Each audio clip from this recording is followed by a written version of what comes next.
and especially as you'll be in good company of the old ranch hand, which you've mentioned to me in the past.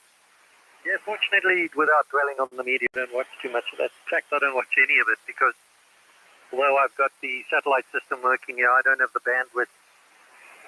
So that's a blessing.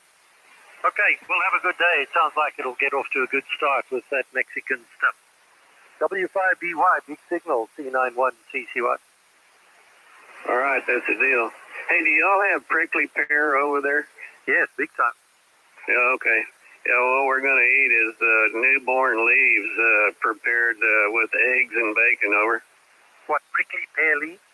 Yeah, you know, when they first come out, they're just green and they're small and the thorns haven't really come out yet, but they're in the little thorn pods on the leaves. They cut those off with razor blades and slice that up and fry it with eggs and bacon, and man, it's out of sight, and it's really good for your digestive system over.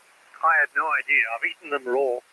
You know the fruit, the pink fruit, but I've never had it fried. That's a new one on me. Yeah, the Mexicans call it nopalitos, nopales, and the cactus is a nopalito, so nopal, the ito means small, so it's the baby leaves that you eat, and it's wonderful stuff. Well, I've learned something. I had no idea that they treated them like that. As I said, I've only had them raw, picked early in the morning when they're cold, and then it's fantastic. Do you know what I'm talking about? Yeah, I do. Yeah, well, they use those too. They make jellies and stuff out of the fruit, and also cook them, with certain meals.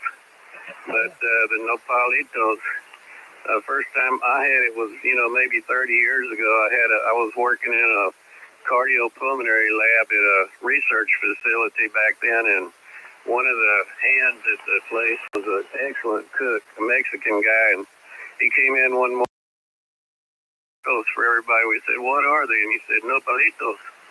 And we said, "What the heck is that?" And he said, "I'll tell you after you try them." Over. Fantastic. Well, as I said, I've learned a thing today, as I often do when I talk to you.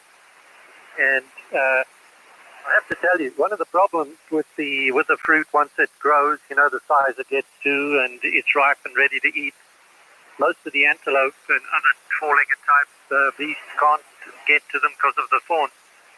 But you have to be quick because the baboons are smart and they can get rid of the thorns, and they steal them before I can get to them. Not on this place because there aren't any, but on the other place. So you have to be up real early to beat the baboons to the fruit, over. I'll be darned. Wow, that's interesting. Those baboons are smart suckers, and they're strong, and they can pack a lot of food in their cheeks and then go off and eat it somewhere. That's exactly right, and they fill their hands, and man, if they'd have pockets, they'd fill them too, and they are very smart, there's no question. And on the other place, there's a troop of these guys. They're quite territorial, and I kid you not, there's 100 in that troop also. And the one in charge, when he stands on his back legs, he's a frightening sight, isn't it? I'll do it. When he opens his mouth and shows those canines, man, oh man, they mean business. I have spent a lot of time in that research facility using baboons for subjects, and I'll tell you a few stories one at a time the next time we get together about how strong even the juveniles are. Yeah, I'm aware. I've seen what their capability is. And big threat to the dogs. The dogs don't like them and try to keep them away. But if they get too close, the dog will come second every time, brother. Oh, yeah. Man, they come at you with those big canines, their mouth wide open, and sink them in there and then rip them back out. And whatever they reach is in definite trouble, over. Absolutely, and they're very powerful forearms when they're on their back. On their hind quarters, as it were, shows that big chest to try and persuade you not to come any closer. I'll let you go about your day. Have a good one. All right, good enough deal. We trained 70 of those guys to smoke cigarettes. I'll tell you all about that sometime. Take it easy. Have a good evening. Hope you have another beautiful sunset. And I was going to ask you, do you sleep outside or do you have some kind of an enclosure over there? I have a chalet with a thatch roof. Oh, okay. Is it open air though on the sides or anything, or you got windows in it? Big, many windows, all just gauze. Mesh to keep the mosquitoes out of. Right. Yeah. Okay. Cool. That sounds outdoorsy to me. I'd call it outdoors. That must be fun. Camped out in a little more comfortable way, over. Yes, it is. Outdoors is great when the weather's like it is now. But, I've had malaria too many times, and so I don't push it over.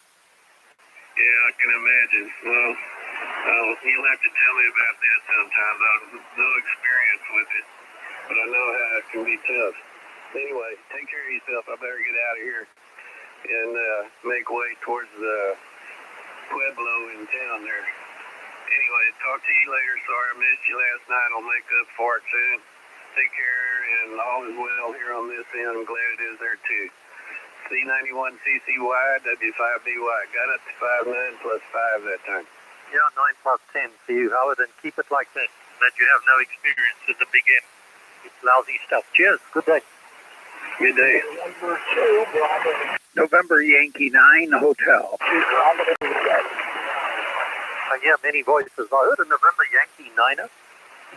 That was me, Bill. November Yankee 9 Hotel. Just thought we'd work you. I'm recording on YouTube if you want to hear what you sound like in Pittsburgh, over. Okay. I don't have much bandwidth here, so you put it up on YouTube? Correct. It's a picture. It's from the K4. There's a screen picture of the radio and the audio channel. What, with your call sign? Yes, you just look up my call sign on YouTube, and then under videos you'll find it. Yeah, I know what to do. As I said, I've got limited bandwidth, but I'll see what it looks like later today after 1800 my time when they reset it, if that makes sense to you. Bill, 59, okay? Yeah, you're 59 also.